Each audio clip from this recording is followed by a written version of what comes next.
লিখন হেমলতার আড়ালে একটি সাহসিকতার কাজ করে ফেলল। ব্যস্ত পায়ে লাহারি ঘরে আসলো। বারান্দায় বসেছিল পদ্মজা। লিখনকে দেখে ভয় তার বুক কেঁপে উঠল। পদ্মজাকে কিছু বলতে দিল না লিখন। সে দ্রুত বারান্দায় উঠে পদ্মজার হাতে একটি চিঠি গুজে দিয়ে জায়গা ত্যাগ করল। পদ্মজা অনবরত কাঁপতে থাকে। পূর্ণা চৌকি থেকে ব্যাপারটা খেয়াল করেছে। সে হতভম্ব। ধীর পায়ে হেঁটে আসে। পদ্মজার সারা শরীর বেয়ে ঘাম ছুটছে। হিতাহিত জ্ঞান শূন্য হয়ে পড়ে। তার হাত থেকে চিঠি পড়ে যায়। পূর্ণা করিয়ে নিল। পদ্মজার গলা শুকিয়ে কাঠ।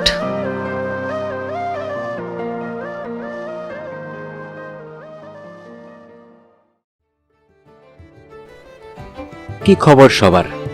আশা করি সবাই ভালো আছেন। আমিও আপনাদের দলে। চলছে ইলমা বেহরোজের লেখা পদ্মজা।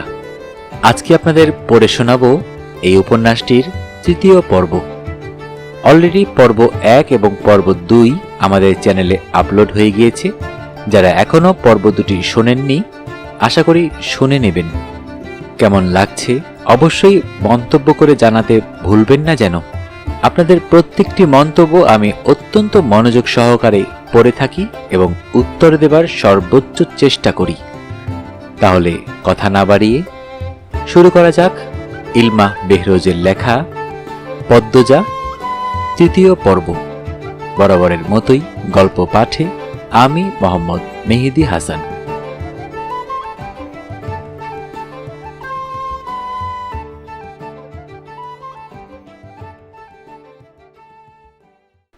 আবুল জাহেদকে আহত অবস্থায় দেখে সবাই চমকে উঠল। কপাল বেয়ে তার রক্ত ঝরছে। একজন দৌড়ে গেল বাড়ির ভেতর ফার্স্ট এইড বক্স আনতে। লিখন কিছু সময়ের জন্য থমকালো। আবুল জাহেদের কপাল ব্যান্ডেজ করার পর তাকে একটা চেয়ারে বসতে দেয়া হলো। হেমলতা লাঠিতে এক হাতের ভর দিয়ে স্বাভাবিকভাবে দাঁড়িয়ে আছেন। লিখন প্রশ্ন করল, কি হয়েছিল? আপনি ওনাকে আঘাত করলেন কেন? হেমলতা বললেন, এই অসভ্য লোক আজ 4 দিন ধরে মাঝরাতে এখানে ঘুরঘুর করে। তার উদ্দেশ্য খারাপ। লিখন আর চোখে পদ্মজাকে দেখল। এরপর আবুল জাহেদকে প্রশ্ন করল, উনি যা বলছেন সত্যি? আবুল জাহেদ গমগম করে উঠল, আমি আজই প্রথমে এসেছি এখানে। ঘুম আসছে না, তাই হাঁটতে হাঁটতে এদিক চলে এসেছি। হুট করে উনি আক্রমণ করে বসলেন। হেমলতা প্রতিবাদ করেন দৃঢ় স্বরে, মিথ্যে বলবেন না একদম। আবুল জাহেদ কিছুতেই তার উদ্দেশ্য স্বীকার করল না। তর্কে তর্কে ভোরের আলো ফুটল। হেমলতা কঠিন করে জানিয়ে দিয়েছেন আজই এই বাড়ি ছাড়তে হবে। হেমলতার সিদ্ধান্ত শুনে দলটির মধ্যে আতঙ্ক ছড়িয়ে পড়ল। তীরে এসে নৌকা ডুবতে কিভাবে দেয়া যায়? সিনেমার শেষ অংশটুকু বাকি। শর্ত অনুযায়ী আরও 10 দিন আছে। দলের একজন বয়স্ক অভিনেতা এই সিদ্ধান্তের প্রতিবাদ করলে হেমলতা জবাব দিলেন, আমার 3টা মেয়ের নিরাপত্তা দিতে পারবেন?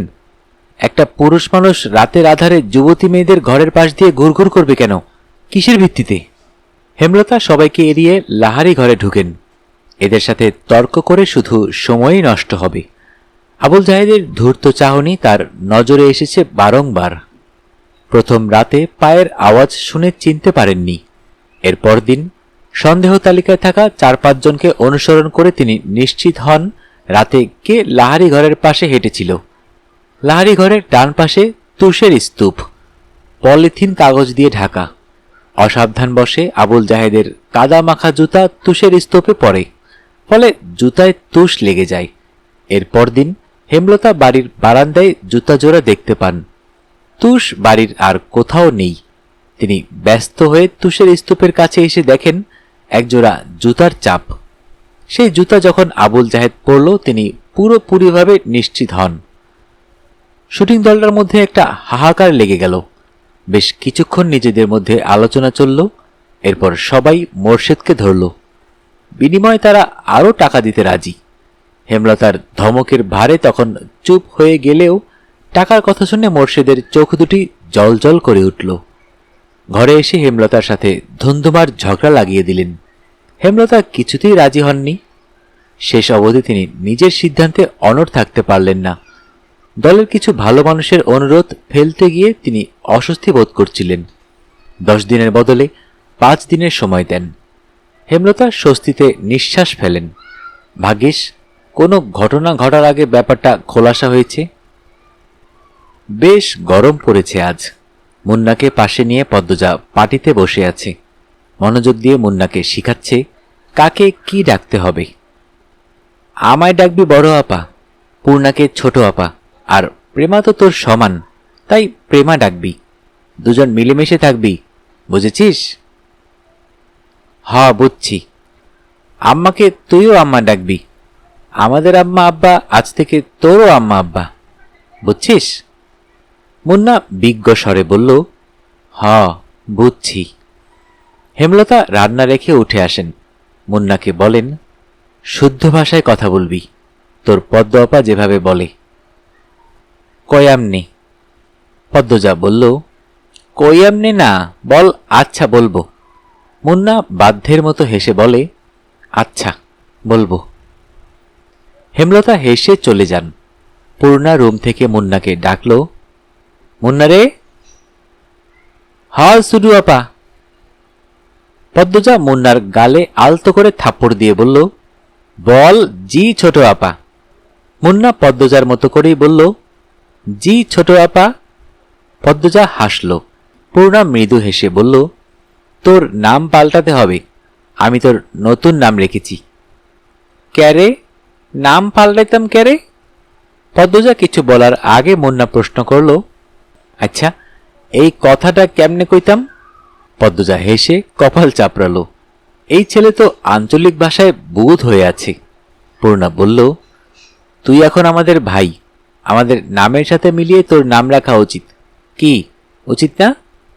মুন্না দাঁত কেলিয়ে হেসে সায় দিল, হ, এই জন্যই তোর নাম পাল্টাতে হবে। আজ থেকে তোর নাম প্রান্ত মোড়ল। সবাইকে বলবি এটা, মনে থাকবে? হ, মনে রাহাম। বল আচ্ছা মনে রাখবো। আচ্ছা মনে রাখবো। দুপুর গড়াতেই হাজেরা আসলো। সাথে নিয়ে এসেছে বানোয়াট গল্প আর বিলাপ। ইশারা ইঙ্গিতে সে লাউ চাইছে। মোর্শেদ গতকাল সব লাউ বাজারে তুলেছেন। গাছে আর একটা ছিল। প্রান্ত লাউ দিয়ে চিংড়ি খাবে বলে ইচ্ছে প্রকাশ করেছে। হেমলতা হাসি মুখে শেষ লাউটা নিয়ে এসেছেন। এখন আবার হাজেরারও চাই। কেউ কিছু চাইলে হাতে থাকা সত্ত্বেও হেমলতা ফিরিয়ে দেননি, আজও দিলেন না। তিনি হাজেরাকে হাসি মুখে লাউ দিলেন। হাজেরা সন্তুষ্টি প্রকাশ করে চলে গেল। পদ্মজা মায়ের দিকে অসহায় চোখে তাকায়। প্রান্ত এই বাড়িতে এসে প্রথম যা চাইল তাই পেল না। মনের উপর নেতিবাচক প্রভাব পড়বে না তো? হেমলতা পদ্মজার দৃষ্টি বুঝেও কিছু বললেন না। প্রান্তকে ডেকে কোলে বসান। ছেলেটাকে দেখতে বেশ লাগছে। দুপুরে তিনি গোসল করিয়েছেন। মনে হয়েছে কোনো ময়লার স্তূপ পরিষ্কার করা হচ্ছে। জন্মদাতার মৃত্যু প্রান্তের ওপর বিন্দুমাত্র প্রভাব ফেলল না। এই জন্য কেউই অবাক হয়নি। বাপ ছেলের শুধু রাতেই একসাথে থাকা হতো। অনেক রাত প্রান্ত একা থেকেছে। এইটুকু ছেলে কত রাত ভয় নিয়ে কাটিয়েছে।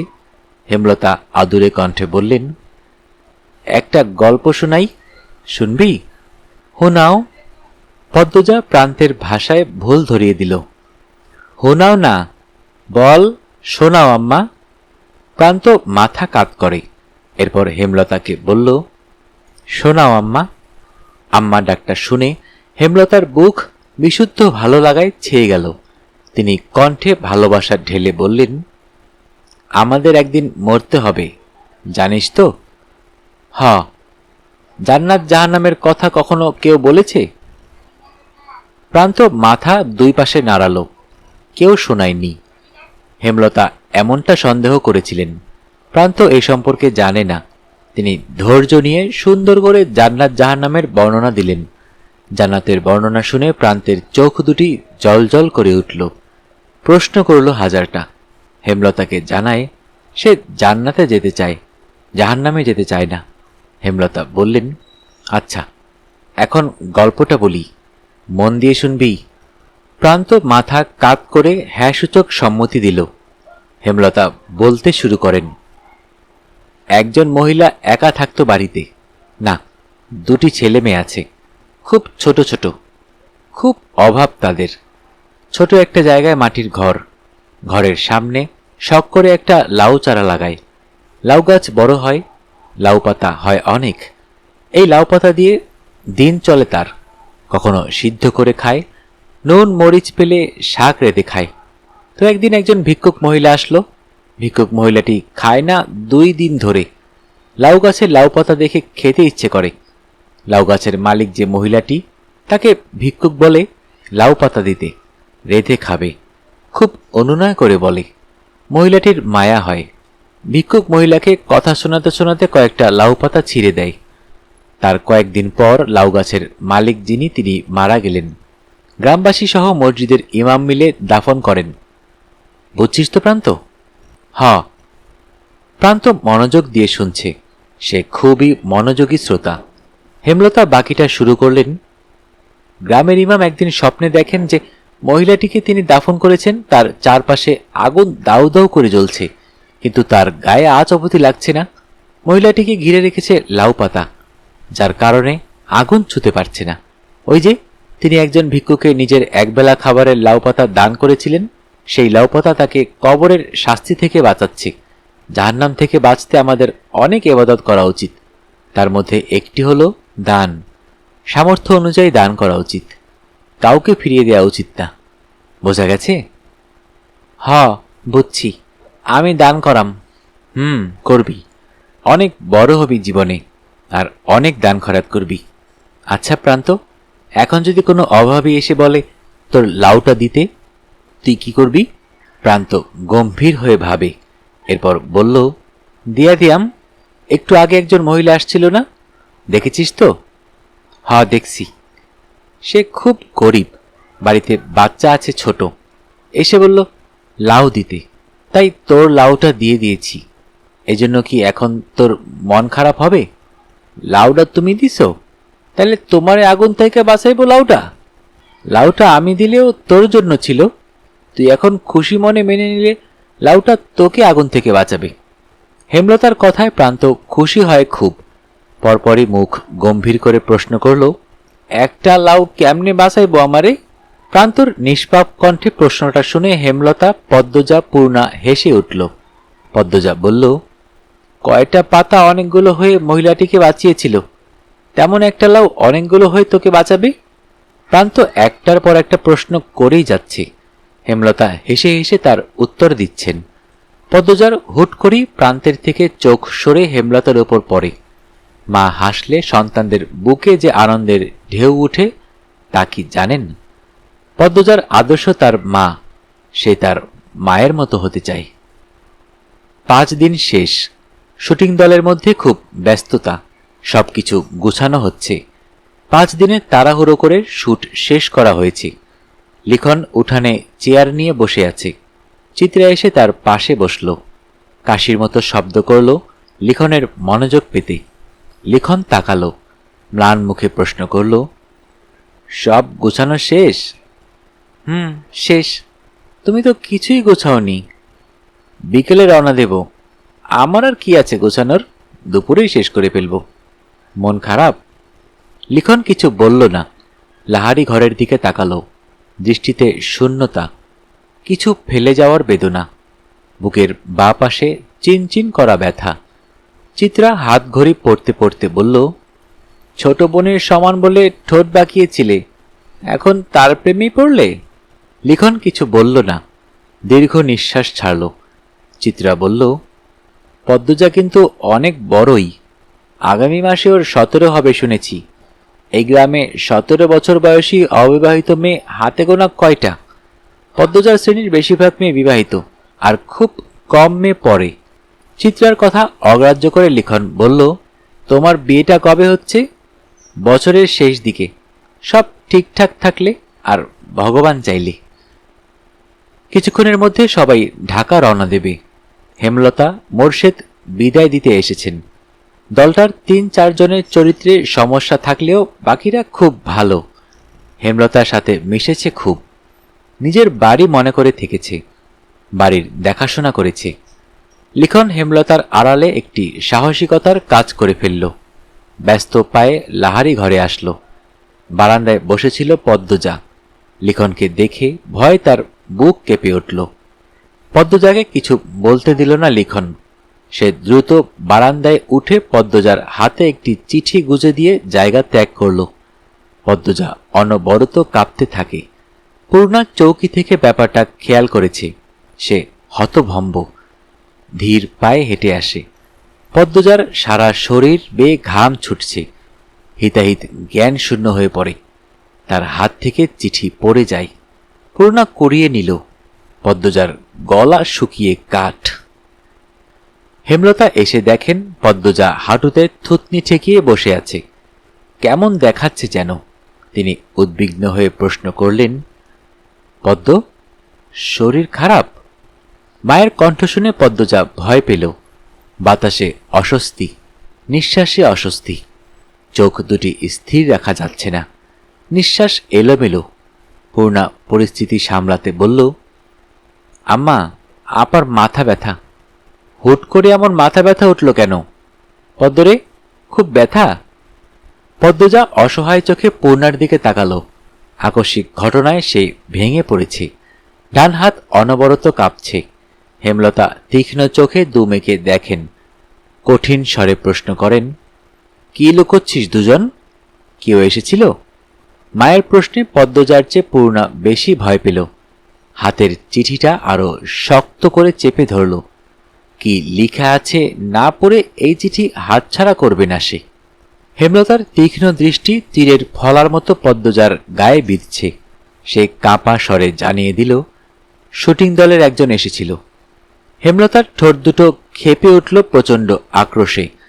পদ্মজা সবাইকে চিনে না, তাই তিনি পূর্ণাকে প্রশ্ন করেন, পূর্ণা, কে এসেছিল? পূর্ণা 2 সেকেন্ড ভাবল, এরপর নত মুখে বলল, কালো দেখতে যে মিলন। পদ্মজা আর চোখে পূর্ণার দিকে তাকালো। তার ভয় হচ্ছে মা যদি এখন বলে তো মিলন তার সামনেই ছিল, তখন কি হবে? পূর্ণা মিথ্যে বলল কেন? সত্য বললেই পারত। হেমলতা বিশ্বাস করেছেন নাকি করেননি দৃষ্টি দেখে বোঝা গেল না।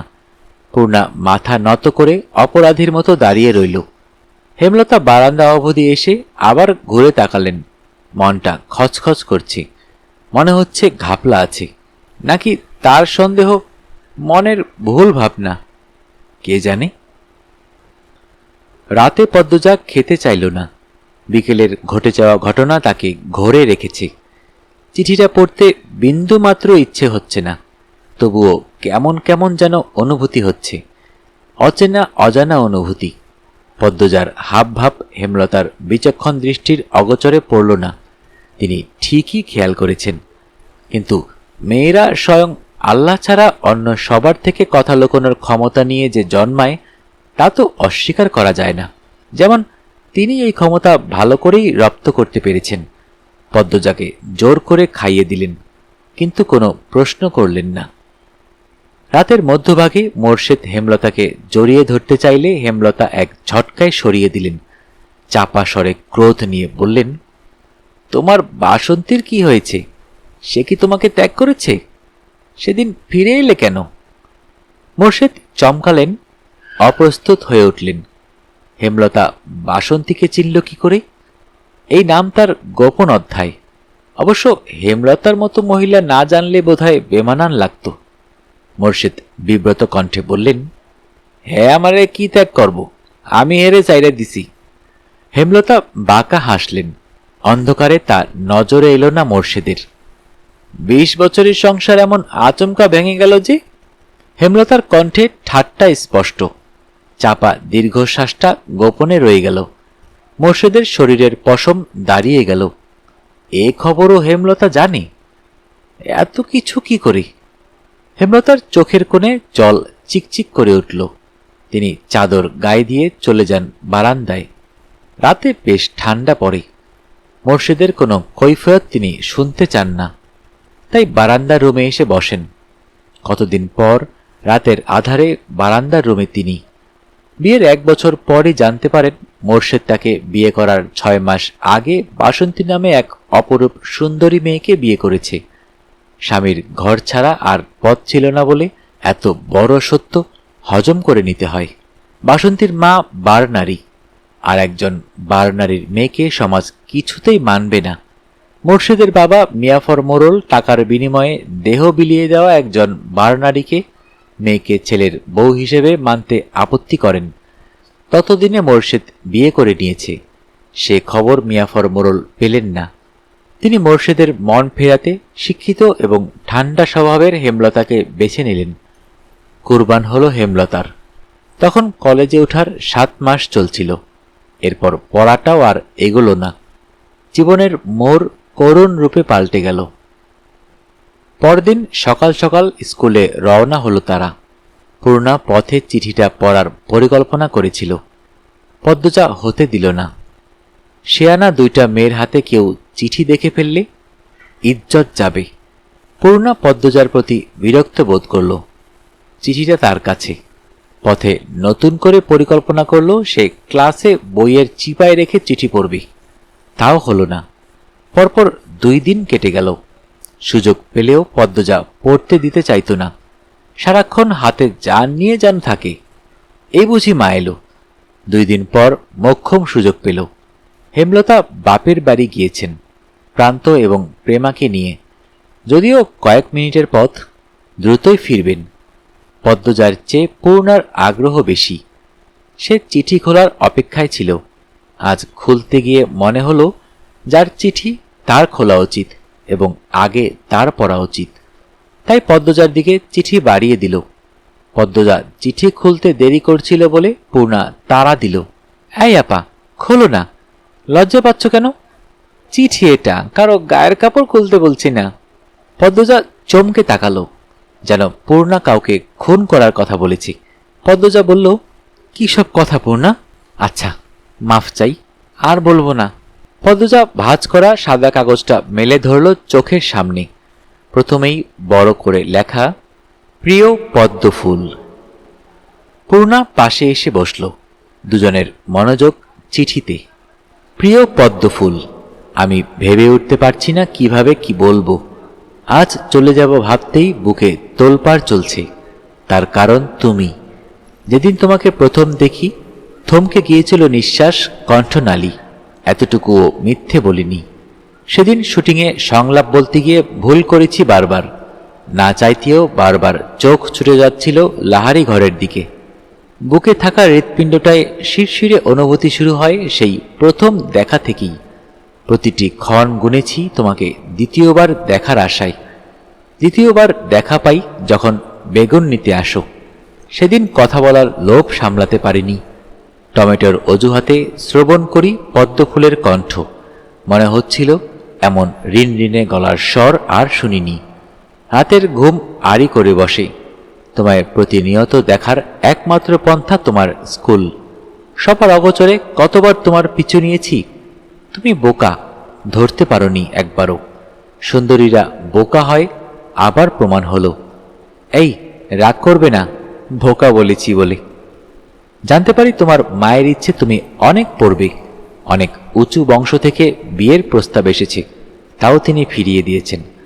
সেখানে আমি অতি সামান্য, তবুও সাহস করে তোমার বাবার কাছে বিয়ের প্রস্তাব দেই। পদ্মফুলটাকে যে আমার চাই, তিনি রাজি হননি। নায়কের সাথে আত্মীয়তা করবেন না, আর বললেন তোমার অনেক পড়া বাকি। তোমার মা কিছুতেই রাজি হবেন না। আহত মনে 2 পা পিছিয়ে আসি। ভেবেছি তোমার কলেজ পড়া শেষ হলে পরিবার নিয়ে বিয়ের প্রস্তাব নিয়ে আসব। তোমার মা সম্পর্কে যা জেনেছি, বুঝেছি, তাতে এতটুকু বিশ্বাস আছে তিনি নায়ক বলে আমাকে এড়াবেন না। তিনি বিচক্ষণ মস্তিষ্কের মানুষ। আমি তোমায় ভালোবাসি পদ্মফুল। ইতি লিখন শাহ। পদ্মজার মিশ্র অনুভূতি হচ্ছে। পূর্ণা হাসছে। ভ্রু উঁচিয়ে পদ্মজাকে বলল, আপারে, লিখন ভাইয়ার সাথে তোমাকে যা মানাবে, কি সুন্দর করে লিখেছে। পদ্মজা লজ্জায় চোখ তুলতে পারছে না। পূর্ণা বলল, একদম বিয়ের প্রস্তাব দিয়ে দিয়েছে আল্লাহ। আপা, তুমি কিন্তু বিয়ে করলে লিখন ভাইয়াকেই করবে, আর কিছু বলিস না। পদ্মজা মিনমিনে গলায় বলল। পূর্ণা শুনল না। সে অনবরত কথা বলে যাচ্ছে। আমার ভাবতে কি যে খুশি লাগছে আপা। নায়ক লিখন শাহ আমার বোনের প্রেমে আবুডুবু খাচ্ছে, একদিন বিয়ে হবে। চুপ কর না। এই আপা, লিখন ভাইকে ফেরত চিঠি দিবে না? পদ্মজা চোখ বড় করে তাকালো, অবাক স্বরে বলল, কিভাবে? ঠিকানা কই পাবো? আর আম্মা জানলে? না না। পূর্ণা আর কিছু বলতে পারল না। হেমলতার উপস্থিতি টের পেয়ে চুপ হয়ে গেল। পদ্মজা দ্রুত চিঠিটা ভাঁজ করে বালিশের তলায় রাখল। ভয়ে বুক ধুকপুক করছে। মাঘ মাস চলছে, কেটে গেছে 4 মাস। শুষ্ক চেহারা আর হিমশীতল অনুভব নিয়ে পদ্মজা বসে আছে নদীর ঘাটে, গুনে গুনে 3 নম্বর সিঁড়িতে। নাকের ডগায় ম্যাট্রিক পরীক্ষা, দিনরাত পড়তে হচ্ছে। নিয়ম করে প্রতিদিন ভোরে পড়া শেষ করে পদ্মজা।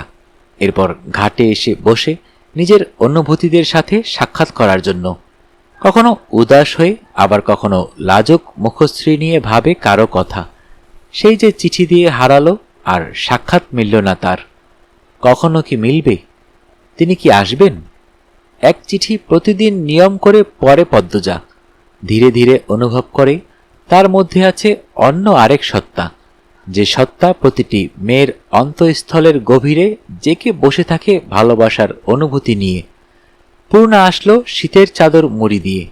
2 দিন আগে তার 8ম শ্রেণীর চূড়ান্ত পরীক্ষা শেষ হয়েছে। হিমেল হাওয়ার হাড় কাঁপানো শীতে পূর্ণা থেমে থেমে কাঁপছে। আপা? পদ্মজা তাকালো, মৃদু হেসে বলল, কি? পরপরই আবার উৎকণ্ঠা নিয়ে বলল, আম্মা আবার অসুস্থ হয়ে পড়েছে? পূর্ণা পদ্মজার পাশ ঘেঁষে বলল, না, আম্মার কিছু হয় নাই। পদ্মজা হাফ ছেড়ে বলল, আম্মা সারাদিন সেলাইয়ের কাজ করে, একদিকে তাকিয়ে থাকে, এক জায়গায় বসে থাকে, এজন্যই শরীরে এত অশান্তি, দুর্বল হয়ে পড়েছে। আব্বারে বলিস আম্মারে নিয়ে সদরে যেতে। আমার কথা তো আব্বা শুনবে না। আচ্ছা। দুজন নদীর ওপারে চোখ রাখল। অতিথি পাখির মেলা সেখানে, রোমাঞ্চকর আকর্ষণ। এত পাখি দেখে মন ভরে গেল। পাখিদের কলকাকলিতে এলাকা মুখরিত। এপার থেকে শোনা যাচ্ছে, কোত্থেকে দৌড়ে আসে প্রান্ত। সে 4 মাসে শুদ্ধ ভাষা রপ্ত করে নিয়েছে ভালোভাবে। এসেই বলল, আপারা কি করো? পূর্ণা বলল, পাখি দেখি। আয়, দেখে যা। প্রান্ত দূরে চোখ রাখল। সকালের ঘন কুয়াশার ধবল চাদরে ঢাকা নদীর ওপার। পাখিদের ভালো করে চোখে ভাসছে না। শীতের দাপটে প্রকৃতি নীরব, তাই পাখির কলকাকলি শোনা যাচ্ছে দারুণভাবে। প্রান্ত বলল, বড় আপা, একটা পাখি ধরে আনি? একদম না, পাখি ধরা ভালো না। অতিথি পাখিদের তো বলেও ধরা উচিত না, ওরা আমাদের দেশে অতিথি হয়ে এসেছে। প্রান্ত চুপসে গেল। এরপর মিয়ে যাওয়া গলায় বলল, আচ্ছা ঠিক আছে। তোরা এইখানে কি করস? মোর্শেদের কণ্ঠস্বর শুনে 3 জন ফিরে তাকালো। প্রান্ত হাসি মুখে ছুটে এসে বলল, আব্বা, আমি আজ তোমার সাথে মাছ ধরতে যাব। মোর্শেদ প্রান্তকে কোলে তুলে নেন। এরপর বললেন, তোর মায় আমার লগে কাজ্জা করব। আম্মারে আমি বলবো, আচ্ছা যা, তুই রাজি করাতে পারলে লইয়া যামু। পদ্মজা চোখ দুটি জল জল করে উঠল। মোর্শেদ গত 2 মাস ধরে প্রান্তকে চোখে হারাচ্ছেন। ছেলে নাই বলেই হয়তো প্রতিটা বাবা মায়ের একটা ছেলের আশা থাকে। হেমলতা পরপর 3টি মেয়ে জন্ম দিলেন, এ নিয়ে মোর্শেদ অভিযোগ করেননি। তবে মনে মনে খুব করে একটা ছেলে চাইতেন। প্রান্তকে যখন প্রথম আনা হলো, মোর্শেদের খুব রাগ হয় ভিক্ষুকের ছেলে বলে। সময়ের সাথে সাথে প্রান্তকে চোখের সামনে ঝাঁপাতে লাফাতে দেখে ছেলের জন্য রাখা মনের শূন্য স্থানটা নাড়া দিয়ে উঠল। মোর্শেদ 2 হাত বাড়িয়ে দেন অনাথ ছেলেটির দিকে। এখন দেখে আর বোঝার উপায় নেই, মোর্শেদ আর প্রান্তের মধ্যে রক্তের কোনো সম্পর্ক নেই। মোর্শেদ কাঠখোট্টা গলায় 2 মেয়েকে বললেন, সদরে যাইয়াম, দুজাই লাইগা চাদর আনতাম না সুইডার। পদ্মজা কথাটা শুনে চমকালো। অনাকাঙ্ক্ষিত কিছু পেলে মানুষ কিছুক্ষণের জন্য স্তব্ধ হয়ে যায়। পদ্মজার অবস্থাও তাই হলো। খুশিটা প্রকাশ করার মতো পথ খুঁজে পাচ্ছে না। স্নায়ুকোষ থমকে গেছে। শীতের তাণ্ডবে প্রকৃতি বিবর্ণ, অথচ তার মনে হচ্ছে বসন্তকাল চলছে। ঢোক গিলে ঝটপট উত্তর দিল, আব্বা, তোমার যা পছন্দ তাই এনো আমার জন্য। খুশিতে পদ্মজার গলা কাঁপছে। মোর্শেদ অনুভব করলেন সেই কাঁপা গলা। গত সপ্তাহ রমিজের মেয়ে এক ছেলের সাথে রাত কাটাতে গিয়ে ধরা পড়ে। অলন্দপুরের সে কি তুলকালাম তাণ্ডব।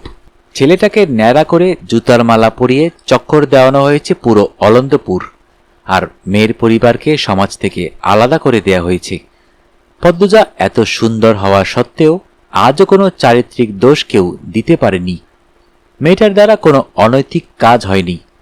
তার ঘরে যেন সত্যি একটা পদ্মফুলের বাস। মোর্শেদ পদ্মজাকে নিয়ে দোটানায় ভোগেন। খারাপ ব্যবহারটা আগের মতো আসে না। তিনি দ্রুত জায়গা ত্যাগ করেন। পরদিন সকাল সকাল কলস ভরে খেজুরের মিষ্টি রস নিয়ে আসেন মোর্শেদ। প্রেমা খেজুরের রস দেখেই মাকে বলল, আম্মা, পায়েস খাবো। আচ্ছা, খাবি। সূর্য অনেক দেরিতে উঠল। প্রকৃতির ওপর সূর্যের নির্মল আলো ছড়িয়ে পড়ে। সূর্যের আলোতে কোনো তেজ নেই। চার ভাই বোন কাঁচা খেজুরের রস নিয়ে উঠোনে বসল পাটি বিছিয়ে। খেজুরের কাঁচা রস রোদে বসে খাওয়াটাই যেন একটা আলাদা স্বাদ, আলাদা আনন্দ। মোর্শেদ নারিকেল গাছে উঠেছেন। পায়েসের জন্য নারিকেল অপরিহার্য উপকরণ। আচমকা পদ্মজা প্রশ্ন করল, আজ কি সোমবার? পূর্ণা কথা বলার পূর্বে হেমলতা বারান্দা থেকে বললেন, আজ তো সোমবারই। কেন? পদ্মজা খেজুরের বাটি রেখে ছুটে আসলো বারান্দায়। আজ স্কুলে যাওয়ার কথা ছিল আম্মা। ঝুমা ম্যাডাম বলেছিলেন গুরুত্বপূর্ণ কথা আছে, সবাইকে যেতে বলেছেন। আমায় বলে রাখতি, সামনে পরীক্ষা, গুরুত্বপূর্ণ দেখে পড়া দিবেন, এজন্যই ডেকেছেন। তাড়াতাড়ি যা। এই পূর্ণা, তুইও যা। দুই বোন বাড়ি থেকে দ্রুত বের হলো। সূর্য উঠলেও কনকনে শীতটা রয়ে গেছে। দুজনের গায়ে মোর্শেদের আনা নতুন সোয়েটার। পদ্মজা যখন মোর্শেদের হাত থেকে সোয়েটার পেল, আবেগ লুকিয়ে রাখতে পারেনি। মোর্শেদের সামনে হাউমাউ করে কান্না করে ওঠে। মোর্শেদ অপ্রস্তুত হয়ে বাড়ি থেকে বেরিয়ে যান। ফিরেন অনেক রাত্রিরে। পূর্ণা বলল, আব্বার পছন্দ ভালো, তাই না আপা? কিসের পছন্দ? সোয়েটারগুলো কি সুন্দর। পদ্মজা হাসল। সামনের কটি দাঁত ঝিলিক দিল। হাতের ডান পাশে ধান ক্ষেত। ধান গাছের ডগায় থাকা বিন্দু বিন্দু জমে থাকা শিশির রোদের আলোয় ঝিকমিক করছে। অনেকে হাতে কাঁচি নিয়ে প্রস্তুতি নিচ্ছে ধান কাটার। বাতাসে নতুন ধানের গন্ধ। হঠাৎ পূর্ণা চেঁচিয়ে উঠল, আপারে, লিখন ভাই! পদ্মজার নিঃশ্বাস গেল থমকে। মুহূর্তে বুকের মাঝে শুরু হয় তাণ্ডব।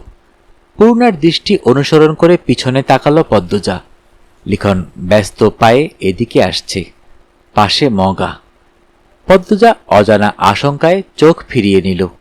পূর্ণাকে বলল, এখানে আর এক মুহূর্ত না। কথা শেষ করে পদ্মজা স্কুলের দিকে হাঁটা শুরু করল। পূর্ণা অবাক হয়, কিন্তু এ নিয়ে রাগ করল না। লিখন পিছন পিছন আসছে। পদ্মজার বুক কাঁপছে বিরতিহীন ভাবে। চাহনি অশান্ত। বটগাছের সামনে চিন্তিত ভঙ্গিতে দাঁড়িয়ে আছে লিখন। শীতের শুষ্কতায় বটগাছের অধিকাংশ পাতা ঝরে পড়েছে। লিখনের কাছে শীতকাল খুবই অপছন্দের ঋতু। শীত চরম শুষ্কতা রূপ নিয়ে প্রকৃতির ওপর জেকে বসে থাকে, যা সহ্য হয় না লিখনের। ঠান্ডা লেগেই থাকে। ছোট থেকে কয়েকবার নিউমোনিয়ায় ভুগেছে। সে মনে প্রাণে বিশ্বাস করে রুক্ষতা, তিক্ততা ও বিষাদের প্রতিমূর্তি শীতকাল। তখন পদ্মজা এত দ্রুত হাঁটছিল যে মনে হচ্ছিল সে পালাতে চাইছে। লিখন আর এগোয়নি, পালাতে দিল পদ্মজাকে। মগা বলেছে পদ্মজার লোকসমাজের খুব ভয়, তাই লিখন এই নির্জন মাঠের পাশে বটগাছের নিচে দাঁড়িয়ে আছে। পদ্মজা এ পথ দিয়েই বাড়ি ফিরবে, তখন যদি একটু কথা বলা যায়। পদ্মজা জড়সড় হয়ে হাঁটছে। আতঙ্কে ঠোঁট শুকিয়ে কাঠ। বারবার জিহ্বা দিয়ে ঠোঁট ভিজিয়ে নিচ্ছে। পদ্মজা মিনমিনে গলায় পূর্ণাকে ডাকল, পূর্ণা রে। পূর্ণা তাকালো। পদ্মজা এদিক ওদিক তাকিয়ে বলল, আমার ভয় হচ্ছে। উনি মাঝপথে দাঁড়িয়ে নেই তো? পূর্ণা চরম বিরক্তি নিয়ে বলল, থাকলে কি হয়েছে, খেয়ে ফেলবে? পদ্মজা আর কথা বলল না। পূর্ণার সাথে কথা বলে লাভ নেই। তখন লিখন সাহাকে পাত্তা না দেওয়ার জন্য পূর্ণার খুব রাগ হয়েছে।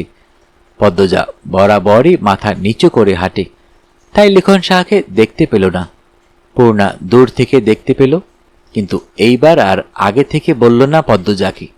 সে উত্তেজিত হয়ে পড়ে, ভাবে লিখন শাহ যখন আপার সামনে এসে দাঁড়াবে কি যে হবে।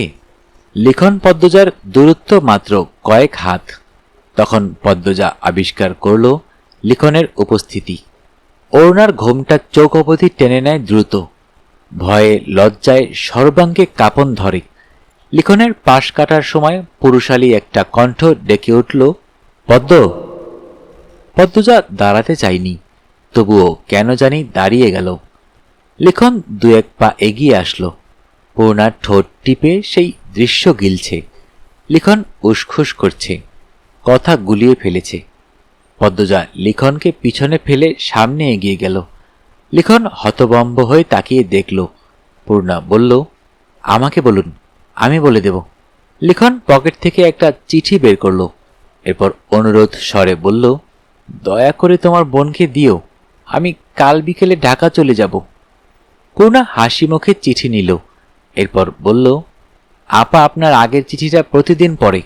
লিখনের ঠোঁট দুটি হেসে উঠল। পূর্ণা দৌড়ে ছুটে গেল পদ্মজার দিকে। লিখন আর পিছু নিল না। পূর্ণা আসতেই পদ্মজা ধমকে উঠল, কি কথা বলছিলি এত? কেউ দেখলে কি হতো? তুই আমার কথা কেন ভাবিস না? পদ্মজার কাঁদো কাঁদো স্বরে পূর্ণা চুপসে গেল। সত্যি কি সে বেশি করে ফেলল? পূর্ণা চোখ নামিয়ে চুপচাপ হেঁটে বাড়ি চলে আসে। চিঠির কথা পদ্মজাকে বলা হয়নি। গোধূলি বিকেল। হেমলতা পদ্মজাকে ফরমায়েশ দেন, পদ্ম, কয়েকটা টমেটো নিয়ে আয়। আচ্ছা আম্মা। পদ্মজা লাহারি ঘরের ডান দিকে হেঁটে আসে। 2 মাস আগে মোর্শেদ এদিকের সব ঝোপ জঙ্গল সাফ করে টমেটোর ছোটখাটো ক্ষেত করেছেন। লাল টকটকে টমেটো। হেমলতা রান্নার ফাঁকে বারান্দার দিকে উকি দিলেন। মোর্শেদ আর প্রান্ত কিছু নিয়ে বৈঠক করছে। হেমলতা ফোঁস করে নিঃশ্বাস ছাড়েন। বাসন্তী নামক মানুষটা কি জন্যে ত্যাগের শিকার হলো? জানতে ইচ্ছে করলেও হেমলতা প্রশ্ন করেন না। তবু এতটুকু বুঝেছেন, মোর্শেদের বাইরের ঘোর কেটে গেছে, যার ফলস্বরূপ সংসারে তার মন পড়েছে। হেমলতাকে খুব সমীহ করে চলেন। তবে হেমলতা জানেন, মোর্শেদ পদ্মজাকে নিজের মেয়ে হিসেবে এখনো বিশ্বাস করেননি। তা নিয়ে মাঝে মাঝে খোঁচা দিতেও ভোলেন না। পদ্মজা সাবধানে ক্ষেতের মধ্যিখানে আসলো। টমেটো ছিঁড়তে গিয়ে তার লিখনের কথা মনে হলো। মনে মনে ভাবে, কেন এসেছেন তিনি? কি বলতে চেয়েছিলেন? জানার জন্য পদ্মজার মনটা ব্যাকুল হয়ে উঠল। আপা, একটা কথা বলি। পদ্মজা চমকে তাকালো। হঠাৎ পূর্ণার আগমনে ভয় পেয়েছে। বুকে ফু দিয়ে বলল, বল। রাগ করবে না তো? পদ্মজা চোখ ছোট ছোট করে তাকালো, বলল, করব না। পূর্ণা লিখনের দেয়া চিঠি দেখিয়ে বলল, লিখন ভাইয়ের চিঠি। পদ্মজা ছো মেরে চিঠি নিল। পূর্ণা অবাক হল। মনে মনে খুশি হল পদ্মজার আকুলতা দেখে। পদ্মজা দ্রুত চিঠির ভাঁজ খুলল। পূর্ণা বাড়ির দিকে তাকিয়ে দেখছে কেউ আসছে নাকি। পদ্মজা পড়া শুরু করল। প্রিয় পদ্মফুল, 4 মাস কেটে গেল। 4 মাসে একটুর জন্যও অবসর মেলেনি, কিন্তু মনে ছিল এক আকাশ ছটফটানি। তোমার মনের কথা তো জানাই হলো না।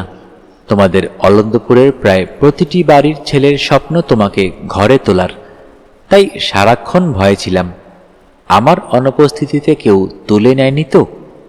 3 দিনের সময় নিয়ে চলে এসেছি, শুধু একবার দেখতে আর জানতে তুমি কি আমার জন্য অপেক্ষা করবে।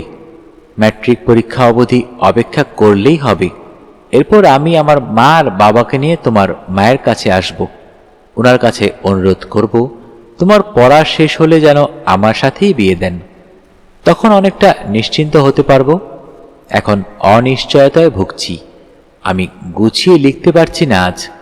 কয়েকটা চিঠি লিখেছি, একটাও মনমতো হয়নি। অনুগ্রহ করে তুমি মানিয়ে নিও। ইতি লিখন শাহ। বাড়ির সবাই ঘুমে। পদ্মজা চুপি চুপি উঠে বসল পড়ার টেবিলে। রাত অনেক। গাছের পাতায় নিশ্চয়ই শিশিরবিন্দু জমছে। এরপর ভোর রাতে টিনের চালে শিশিরকণা বড় বড় ফোঁটায় বৃষ্টির মতো ঝরবে। গা হিম করা ঠান্ডা। তা উপেক্ষা করেও পদ্মজা হাতে কলম তুলে নিল। সাদা কাগজে লিখল, অপেক্ষা করব আমি। এরপর কাগজটা ভাঁজ করে বালিশের তলায় রেখে শুয়ে পড়ল। ফজরের নামাজ পড়ে 4 ভাই বোন পড়তে বসল। পড়ায় মন টিকছে না পদ্মজার। বই আনার ছুতোয় পদ্মজা রুমে গেল। রাতের লেখা কাগজটা ছিঁড়ে কুটি কুটি করে জানালার বাইরে ফেলে দিল। এরপর আবার নতুন করে লিখল, আমার আম্মা যা চান তাই হবে। পড়া শেষে নিয়মমাফিক ঘাটে আসলো পদ্মজা। হাতের মুঠোয় 3টা চিঠি, 2টো লিখনের, একটা তার লেখা। পূর্ণাও পাশে। প্রেমা প্রান্ত বাড়ি জুড়ে ছুটাছুটি করছে। সামনের কোনো কিছু ঠিকমতো দেখা যাচ্ছে না, সবকিছুই অস্পষ্ট।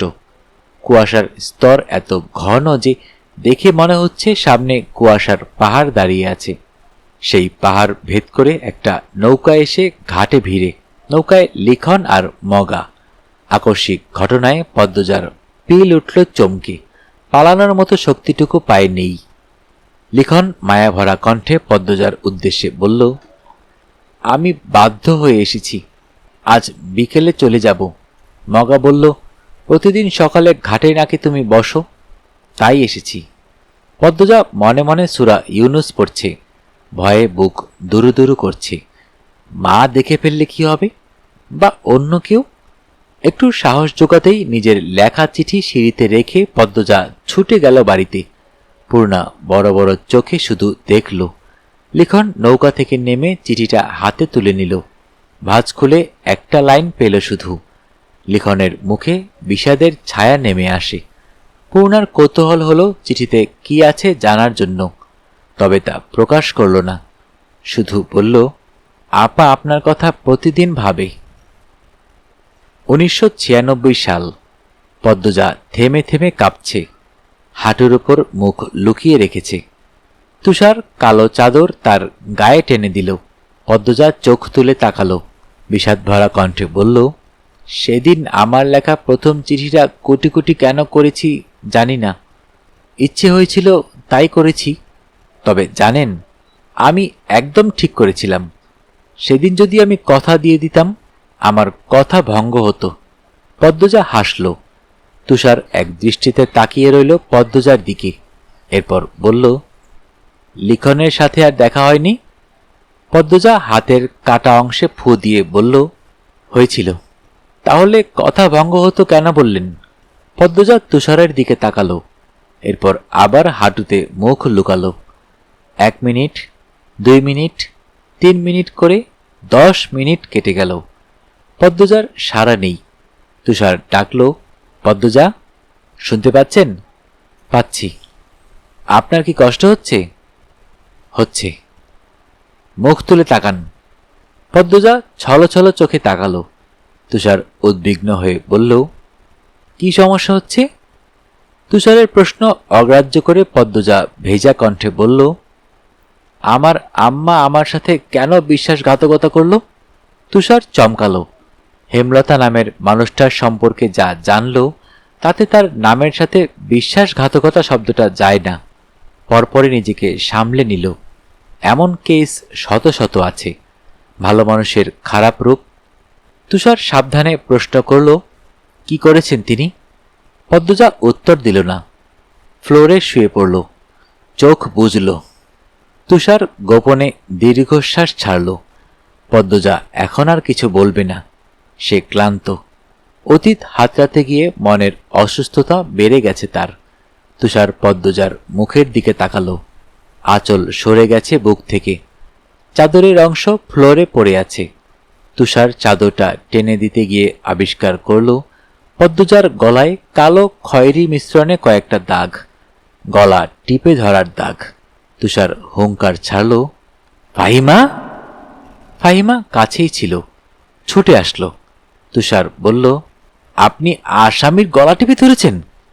ফাহিমা চট করে বলল, না স্যার, প্রথম থেকেই গলায় দাগগুলো দেখেছি।